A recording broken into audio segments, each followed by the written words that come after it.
You got 2 minutes each. Mine's short.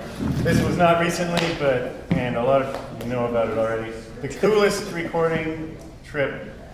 I got to go to Peru with a YouTube channel called Smarter Every Day I worked on, and got to go to the rainforest and record rainforest stuff. And that was unreal. What I recommend, I was doing a lot of recording just with my little binaural mics, but I was using them not in my ears, like just dangling them. If you're ever in a place with lots of nature, where things live in the holes, dangle mics into those holes. I got recordings of like leaf cutter ants, which like were actually like chirping once I gained it up loud enough, which was really weird.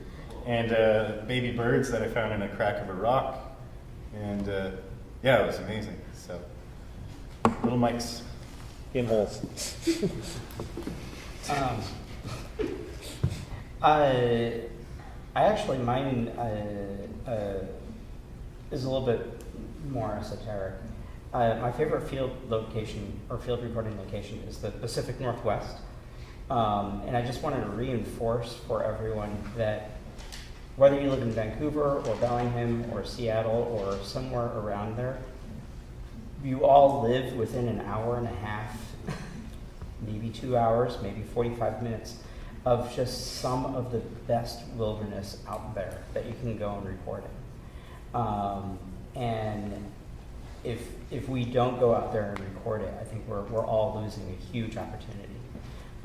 You know, if you live in Seattle or Bellingham, you can easily go over to the Olympic Peninsula. It's just a short ferry ride. If you live in Vancouver, you can go over to Vancouver Island. You know, either way, we can all go over to the Cascade Mountains, and go into the mountains and go over the mountains, and boom, we're in high desert.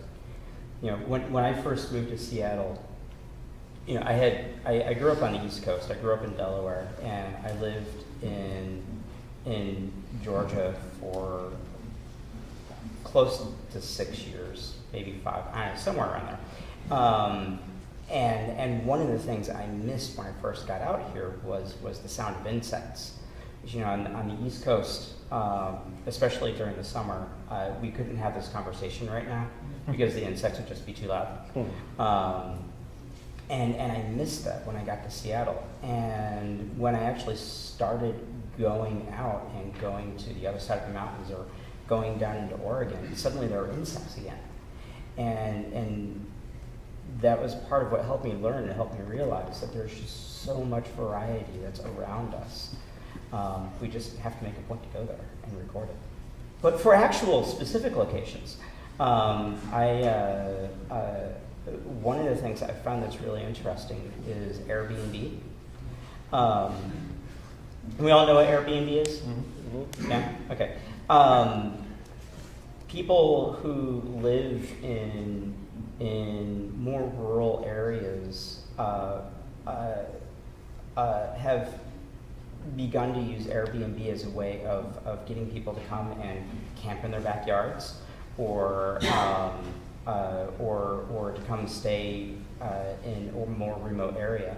And you know, there are my favorite place is called the Pear Farm, and they're just north of White Salmon in Washington, which is right along the Columbia River Gorge. And they have a big pear orchard, and they have pigs, and they have goats and chickens and donkeys, and they border right on the Mount Adams Wilderness, and so you can camp in their backyard, listen to pears falling throughout the middle of the night. You hear trains are running along the gorge off in the distance, and record red-tailed hawks as they swoop over your head, and owls all night long. You can just go there and set your microphones up, and you hear deer walking along and eating the pears and farting all night. And then go play with the pigs. And then you can walk into the woods and start hiking up into Mount Adams. And if you look on Airbnb, you know, and zoom out, you know, they have in their map view, you can start seeing like, you know, all these places that are out in really remote areas that you can go and camp in for $10 or $15, or on the south side of Mount St. Helens, there's a campsite that has these old 100-year-old logging cabins that were used by loggers 100 years ago, and then they turned into ranger stations for a while, and then after Mount St. Helens with Kablooey, they shut down, and then this one family swooped in and bought them, and so now you can go and spend $15 a night and stay in a cabin on the side of Mount St. Helens and go recording all night if you want to.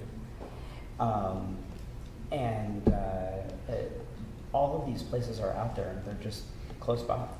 That's my rant, I guess.